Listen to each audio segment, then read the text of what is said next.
right? As you know that fatty acids or we called as stored carbohydrate. So this fatty acids, especially we observed to reserved in the body. So this organic component especially to reserved in the body, but carbohydrate or the utilized components of the body, and fat or lipids are reserved component of the body. So there is two differentiation గమనించండి. Carbohydrate మనము utilised component of the body అంటాము. So అవి use చేయడానికి మన శరీరం వాటిని use చేయడానికి అనుకూలంగా ఉండే కాంపోనెంట్స్ న్యూట్రియంట్ ఏంటంటే కార్బోహైడ్రేట్ అండి. ఫ్యాట్ లేదా లిపిడ్స్ అనేవి ఏంటంటే రిజర్వ్డ్ కార్బోహైడ్రేట్స్ అంటాం. వీటిని అంటే రిజర్వ్ అయిన కార్బోహైడ్రేట్, స్టోర్ అయిన కార్బోహైడ్రేట్ నే మనము ఫ్యాట్ అంటాము, ఫ్యాట్ లేదా లిపిడ్స్ అంటాము. సో ఇది ఒక బిట్ అండి.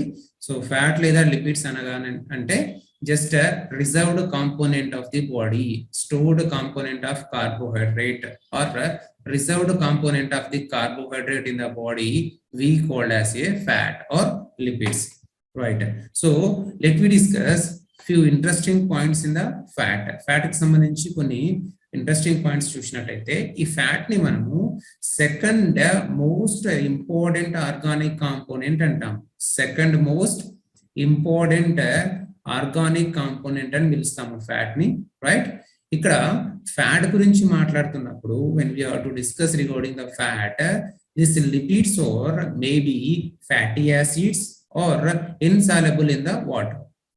Fatty acids and insoluble in the water, that you have to remember. Lipids mostly fatty acids only, so they are insoluble nature in the water. So carbohydrate ఏంటంటే water తోని, carbon అనేది water తోని జతగడుతుంది, కానీ అది fat రూపంలో వచ్చేసరికి ఈ water ని అది లోపలికి తీసుకోదు. ఫ్యాట్ రూపంలో మారిన తర్వాత ఇదే కార్బోహైడ్రేట్ వాటర్ లో కరగదు. So that is the creation here. అందుకనే అది ఎప్పుడు పడితే అప్పుడు వాటర్ తగలంగానే అది కరిగిపోదండి ఫ్యాట్ అనేది. సో దానికి ఈ నేచర్ ఉండబట్టే అది బాడీలో స్టోర్ అవుతుంది. సో అదే ఫ్యాటీ యాసిడ్స్ అనేవి వాటర్ లో కరిగి ఉంటే వీటికి స్టోర్ అయ్యే అవకాశం దొరకకపోవచ్చు. So that's why you just remember that carbohydrate are soluble in the water. So nothing but carbohydrate is the combination of carbon and water molecule. So that is called as a watered carbon అంటాము carbohydrates ని. ఇక్కడ fatty acids లేదా lipids అనేవి insoluble in the water. That you just remember, right? And remember that ఇక్కడ ఈ fat ని break చేయడానికి మనం తినే ఫ్యాటీ యాసిడ్ ఫుడ్స్ ఏదైతే ఉన్నాయో ఈ ఫ్యాటీ యాసిడ్స్ ఫుడ్స్ ని బ్రేక్ చేయడానికి మనము ఎలాంటి ఎంజైమ్స్ రిలీజ్ చేస్తుంది మన శరీరం. So the body, what are the enzymes are releasing to digestion of the fat. Digestion అంటే ఏంటి? Simple, to break down of food called as a digestion. అవును కదండి? So digestion is nothing but here to break down of the food. ఇక్కడ చూడండి, so digestion we called as a breakdown of the food. ఈ digestive enzymes of lipids లేదంటే digestive enzymes of fatty acids ఏంటంటే lipase అండి. So salivary lipase, bile. So ఈ bile ఎక్కడి నుంచి వస్తుంది? లివర్ నుంచి ఎక్స్క్రీట్ అయ్యి సో గాల్ బ్లాడర్ లోకి వెళ్ళి దానిలో ఉండే వాటర్ మొత్తానికి వెనకకి లాగేసి కాన్సన్ట్రేటెడ్ బైల్ గా తయారవుతుందండి. ఈ కాన్సన్ట్రేటెడ్ బైల్ ఏదైతే ఉందో ఈ కాన్సన్ట్రేటెడ్ బైల్ మాత్రమే ఫ్యాట్ ని కరిగించే కెపాసిటీ ఉంటుంది. సో ఈ పైత్యం అంటాం మనము. సో ఈ పైత్యం లేదా బైల్ అనేది ఏం చేస్తుందంటే కొవ్వు పదార్థాలని కరిగించడానికి ఉపయోగపడుతుంది. The bile is main component to break down the lipids in the body. So especially biles are releasing from the hepatocyte cells in the liver and concentrated at the gallbladder and released in the pancreatic tube and to the small intestine. So once the bile is releasing in the small intestine, it acts to digestion of the lipids. So that is what the use of the bile and exam point of view bile endukanaga bile valla kovu padarthalu karugutayi. Bile is helps to break down the fatty acids, right? So pancreatic lipase అని ఉంటుందండి. This pancreatic lipase also helps that especially to breakdown of fatty acids, right? So ee vidhanga gurtupeట్టుకోండి మీరు, right? And coming to the, there are the two special enzymes which has to helps for the breakdown of the lipids or the fatty acids.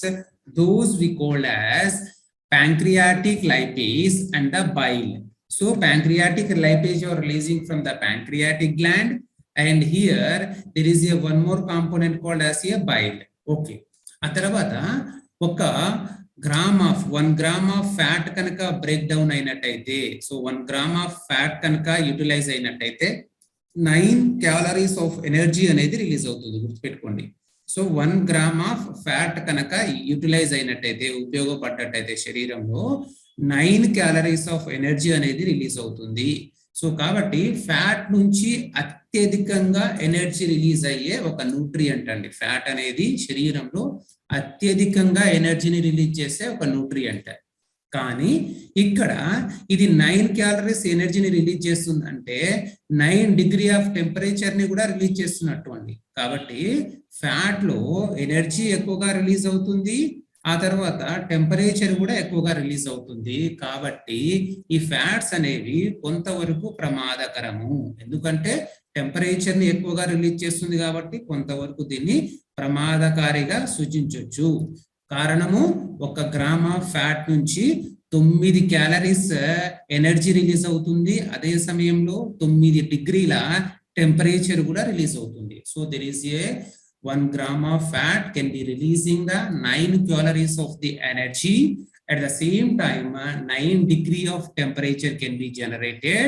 So the fatty acids, ledante fat components are mainly one of the influences which rise the temperature in the body, right?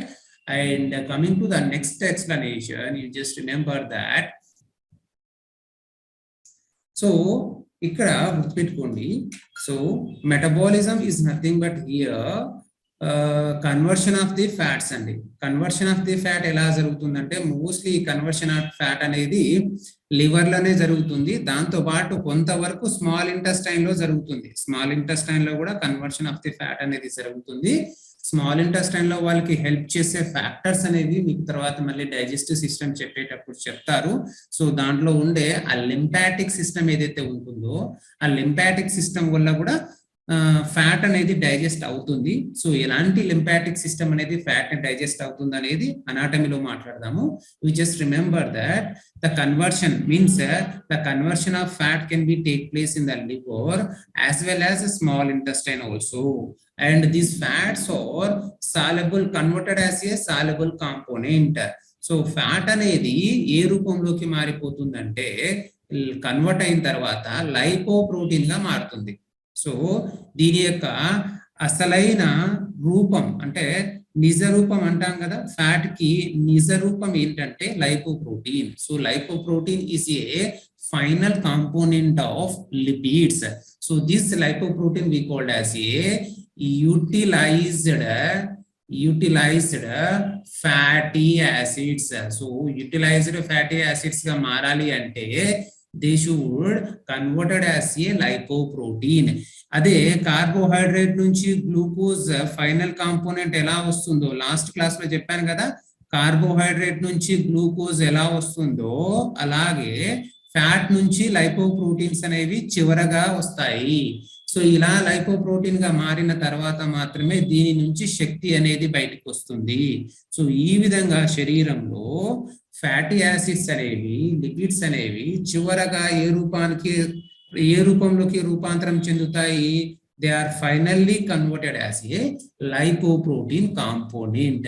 So this is one of the big in exam point of view.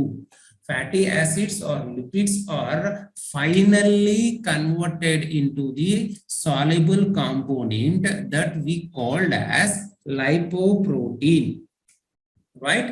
And coming to the next, in the classification of the lipids, we should classify the lipids into the simple lipids, right? First classification, simple lipid. Another classification, compound lipid. So what is a simple lipid and what is compound lipid? Same andi. మనము carbohydrate లో simple carbohydrate లేదంటే compound carbohydrate అని ఎలా మాట్లాడుకుంటామో ఇక్కడ కూడా simple lipids ఉంటాయి, దాంతో పాటు కాంపోనెంట్ లిపిడ్స్ అనేవి ఉంటాయి. సో సింపుల్ లిపిడ్స్ అంటే ఏంటి అనగా వాటిలో ఇది గుర్తుపెట్టుకోండి, right? So esters of fatty acids and glycerol, ఇది రెండింటిని గుర్తుపెట్టుకోండి.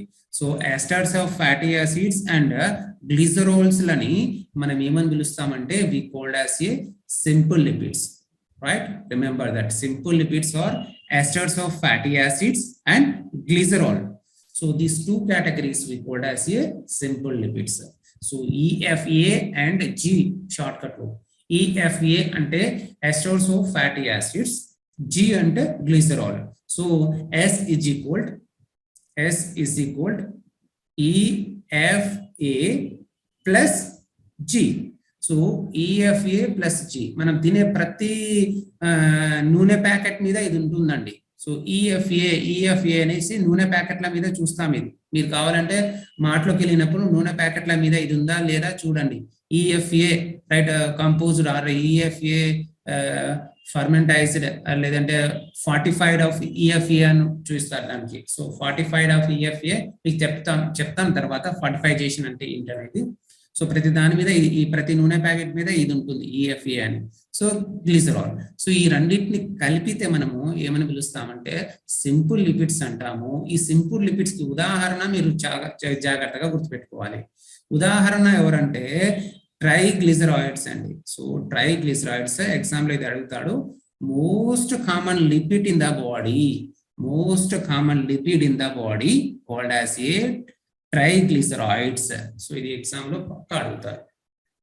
సో గుర్తుపెట్టుకోండి, బాడీ మొత్తంలో బాడీ ఏ రూపంలో ఉంటుంది, బాడీలో ఉండే లిపిడ్స్ మోస్ట్లీ అంటే ట్రైగ్లిసరాయిడ్స్ రూపంలో ఉంటుంది. ఇది ట్రైగ్లిసరాయిడ్స్ అనేవి బ్లడ్ లో హుందాగా తిరిగే ఒక ప్రోటీన్. గ్లూకోజ్ ఎలా తిరుగుతుందో అలా ట్రైగ్లిసరాయిడ్స్ అనేవి బ్లడ్ లో సర్క్యులేట్ అవుతా ఉంటుంది. సో దీన్నే most common lipid of the body అంటాం. ఎగ్జామ్ లో ఇది ఒక bit. Most common lipid of the body called as a triglycerides. And remember that mostly body fat should be 99% of body fat అనేది adipose టిష్యూలోనే ఉంటుంది, రైట్? ఈ ఎడిపోస్ టిష్యూ కూడా దేని రూపంలో స్టోర్ అయి ఉంటుంది? ట్రైగ్లిసరైడ్స్ రూపంలోనే స్టోర్ అయి ఉంటుంది. గుర్తుపెట్టుకోండి ఇక్కడ. కాబట్టి బాడీలో most common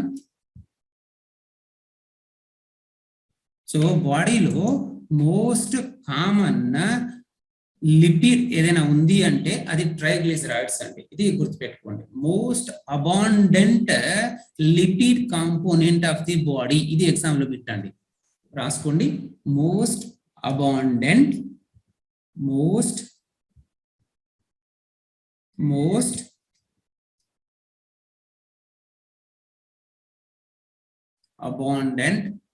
right? So most abundant lipid component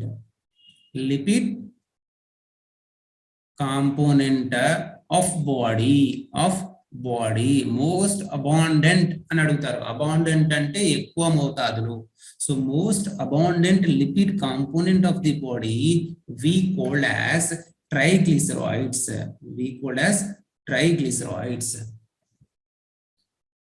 Right?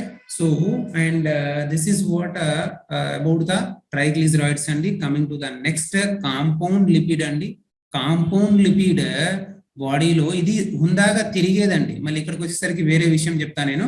హుందాగా తిరిగేది అంటే బ్లడ్ లో మోస్ట్ గా ఉండేది ట్రైగ్లిసరైడ్స్ అండి, రైట్? సో దాని most abundant lipid component in the blood అని అనొచ్చు. ఇన్ ద బ్లడ్ లేదంటే most common lipid component of the body, right? So that is called as a most abundant lipid component in the blood. ఇక్కడ in the blood అని రాసుకోండి, ఎందుకంటే ఇక్కడికి వచ్చేసరికి మళ్ళీ మారుతుంది. So that is called as a triglycerides, right? Coming to the next component that is we called as a ఎవరు రాస్తున్నారండి నేను కాకుండా. So that is called as a compound lipid. So this compound lipid example is phospholipids అండి. So phospholipids most commonly phospholipids ఎక్కడ ఉంటాయి? Cell లోపల. So cell లోపల ఉండే most abundant, ఇక్కడ గుర్తుపెట్టుకోండి మళ్ళీ, సెల్ లోపల ఉండే మోస్ట్ అబాండెంట్ కాంపోనెంట్ అంటే ఫాస్ఫోలిపిడ్. సెల్ లోపల ఉంటుంది ఫాస్ఫోలిపిడ్. సో సెల్ వాల్ మొత్తం దేంతో తయారవుతుంది? ఫాస్ఫోలిపిడ్సే కదా. సో సెల్ వాల్ యొక్క స్ట్రక్చర్ ని చూసినట్టయితే cell wall totally made up of with phospholipids. So ఈ ఫాస్ఫోలిపిడ్స్ అనేవి most abundant component of the cell. And దీన్నే మనము లెసిథిన్ అంటాము. This we called as a lecithin. And this component lipids are phospholipids and glycolipids and lipoproteins. So phospholipids, glycolipids, lipoproteins. ఈ lipoprotein మళ్ళీ convert అయింది అనుకోండి, final గా triglycerides గా రావాల్సిందే. మళ్ళీ అది గుర్తుపెట్టుకోండి, ఏదైనా ట్రైగ్లిజరైడ్స్ గా మారాల్సిందేనండి. ఏ కార్బోహైడ్రేట్ లో ఏదైనా గ్లూకోజ్ గా మారుతుందో, ఇక్కడ ఏదైనా మళ్ళీ ఫైనల్ గా ట్రైగ్లిజరైడ్స్ గా మారాల్సిందే. సో ఆ విధంగా గుర్తుపెట్టుకోండి మీరు. Phospholipids, glycolipids, lipoproteins, PGL. So PGL is equal to C, S is equal to EFA plus G, C is equal to PGL. ఇది షార్ట్ కట్ కోడ్స్ అండి. ఇవన్నీ షార్ట్ కట్ కోడ్స్. అంటే simple lipids is equal to esters of fatty acids and the glycerol, and compound lipids or the phospholipids, glycolipids, lipoproteins, LPG, sorry, right? So PGL, LPG ఇది బాగుంది కదా, LPG గా convert చేద్దాం దీన్ని. C is equal to LPG. ఇది simple. అంటే lipoproteins, phospholipids, glycolipids, very simple. ఇది బాగుంది. C is equal to LPG. So lipoproteins వస్తాయి, phospholipids వస్తాయి, ఆ తర్వాత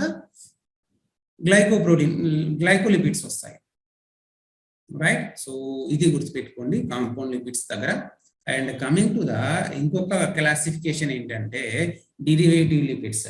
సో ఈ డిరివేటివ్ లిపిడ్స్ మోస్ట్ కామన్లీ మాట్లాడుకున్నట్టయితే వాటిని మనము estates, right. So derivative lipids most, derivation అంటే ఉత్పత్తి అండి. సో ఇది ఉత్పత్తి అవుతాయి, ఆహారంలో కాకుండా కామన్ గా ఉత్పత్తి అవుతాయి, ఆహారం నుంచి ప్రొడక్షన్ అవుతాయి. సో ఈ ప్రొడక్షన్ అయిన వాటిని డెరివేటివ్స్ అంటాం మోస్ట్లీ. ఈ డెరివేటివ్ లిపిడ్స్ కేటగిరీస్ ఎవరంటే cholesterol, right. So and also called as here alcohol.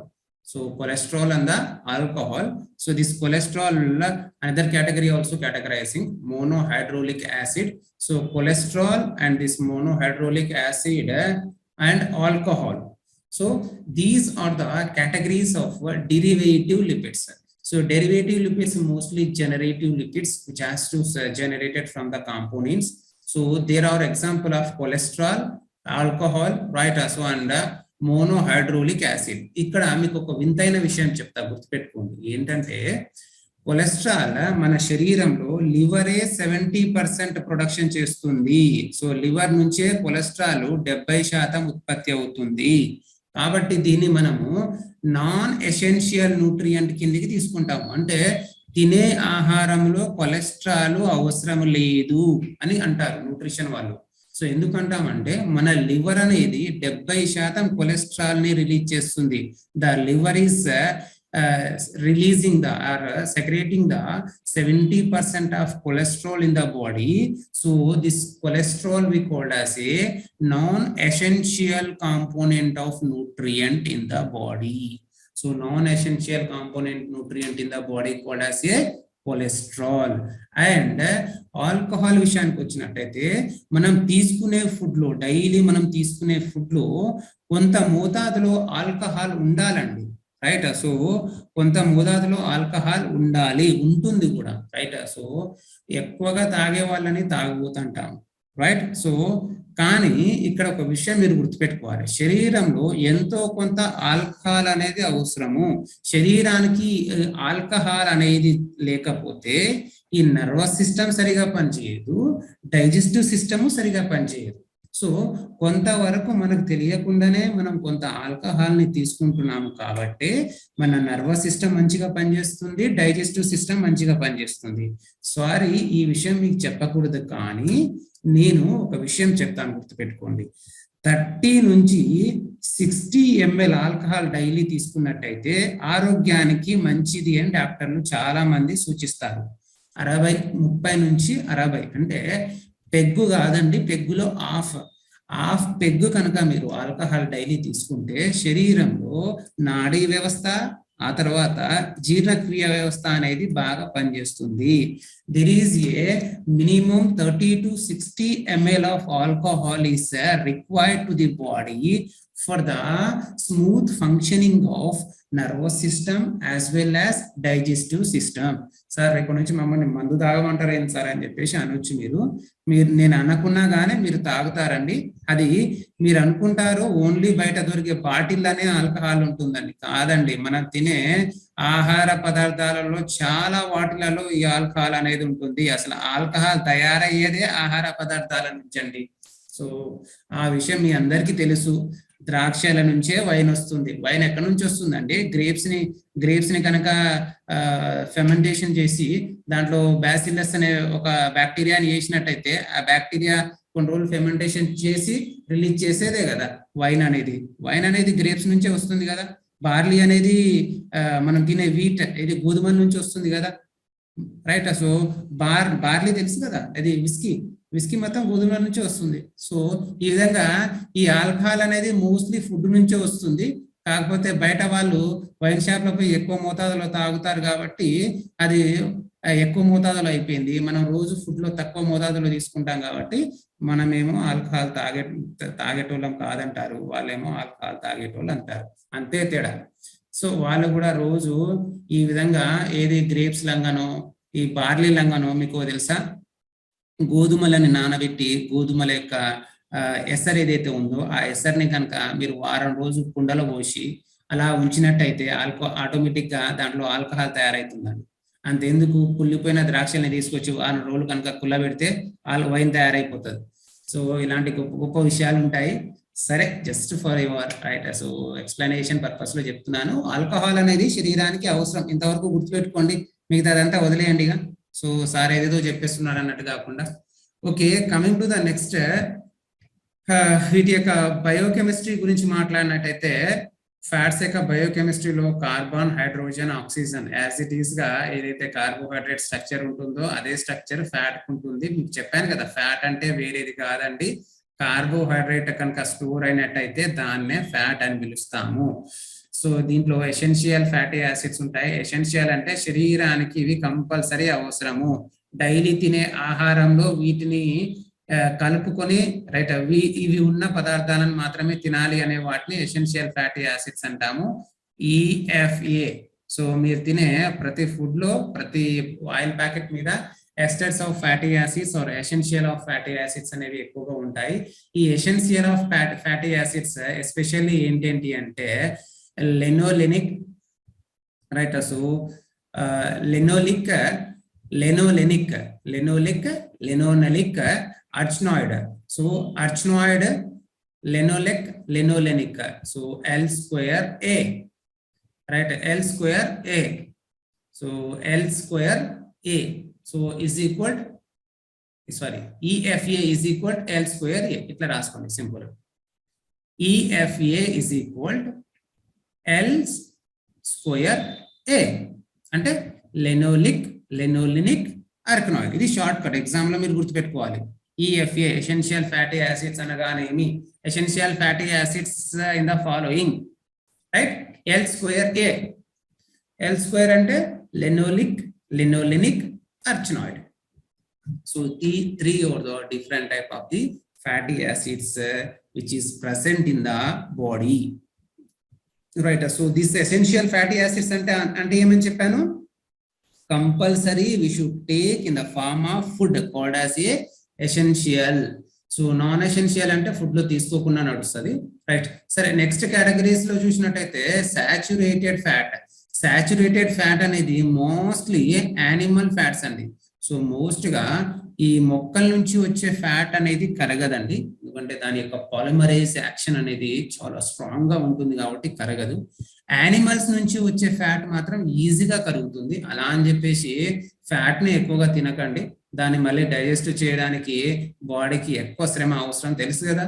దాన్ని కట్ చేయడానికే బైల్ ని రిలీజ్ చేయాలి, లివర్. సో లివర్ మీద లోడ్ ని ఎక్కువ పనియకండి, ఈ కొవ్వు పదార్థాలను ఎక్కువ తినకండి.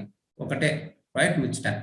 కమింగ్ టు ద నెక్స్ట్, ఇక్కడ మీరు గుర్తుపెట్టుకోవాల్సింది సాచురేటెడ్ ఫ్యాటీ యాసిడ్స్ గురించి మాట్లాడినప్పుడు యానిమల్ సోర్స్ నుంచి వచ్చే ఫ్యాటీ యాసిడ్స్ అనేవి most common saturated fatty acids. There are the most common saturated fatty acids in the body or from the animal resources. So animal sources are most common. Unsaturated mostly ఇది animal అయినప్పుడు ఇంకా మిగిలింది ఏముంది, ప్లాంట్సే కదా. Mostly plants and the fish source.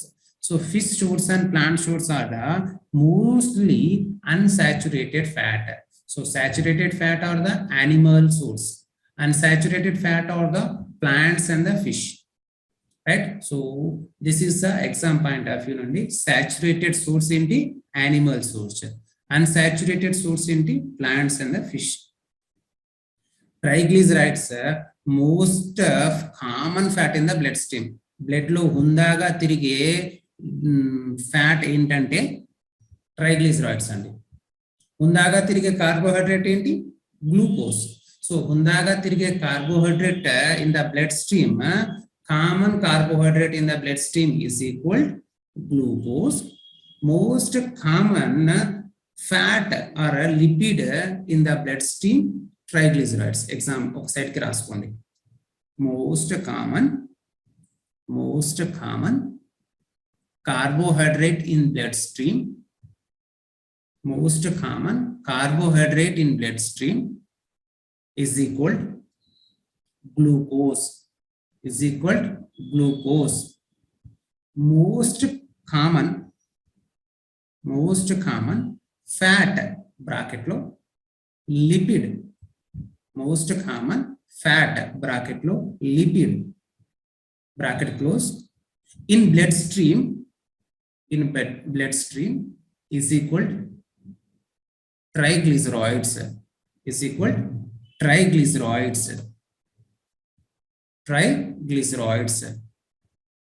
Right? The stored form of the fat in the body most commonly triglycerides. Stored form of fat in the body called as a triglycerides. Most common ga convert ayye fat. So lipoproteins also, lipoproteins అనేవి ఇందాక అంతకుముందు మీకు lipoproteins చెప్పాను, most abundant component అని.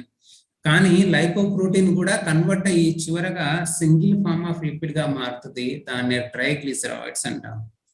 So చివరగా ఈ triglycerides రూపంలోకి వచ్చే స్టోర్ అవుతుంది బాడీలో ఉండే ఏ ఫుడ్ మాలిక్యూల్ అయినా. కాబట్టి మీరు ట్రైగ్లిసరైడ్స్ ని చాలా జాగ్రత్తగా గుర్తుపెట్టుకోండి. And this we called as a trans fat. అంటే ఏంటంటే ఇక్కడ హైడ్రోజెనేటెడ్ ఫ్యాట్. సో ఈ హైడ్రోజెనేటెడ్ ఫ్యాట్ ని మనము ట్రాన్స్ ఫ్యాట్ అంటాము. సో ట్రాన్స్ ఫ్యాట్ ఎగ్జాంపుల్ మీకు తెలుసు కదా బాగా. ట్రాన్స్ ఫ్యాట్ కి ఎగ్జాంపుల్ చెప్పండి. సో హైడ్రోజెనేటెడ్ ఫ్యాట్ అండి, 45 fats. So trans fat mostly ఇప్పుడు మనం బయట మార్కెట్ లో దొరికే ఏ లిపిడ్ కాంపోనెంట్స్ అయినా, బయట మార్కెట్ లో రిజర్వ్ లో ఉండే ఏ లిపిడ్ కాంపోనెంట్ అయినా ట్రాన్స్ ఫ్యాట్ ఏనండి, అది హైడ్రోజెనేటెడ్ ఫ్యాట్ అంటారు. సో అది most common lipid component, right. So and okay, and so మిగతాది రేపు మార్నింగ్ క్లాస్ లో కంటిన్యూ చేద్దాము లిపిడ్స్, రైట్. సో లిపిడ్స్ అనే topic tomorrow we should continue. And right, so this class is today end, right? Tomorrow we will continue the rest of the topic. At evening we have again the fundamental of nursing, and afternoon as possible I will schedule for OBG class as well as pediatric, and as well as if it is possible medical surgical also. As possible as I will arrange the classes at the afternoon session also, right? And our all classes should be recorded. Please cooperate in that, right? And thank you for your joining. Have a good day. Bye. Take care all of you.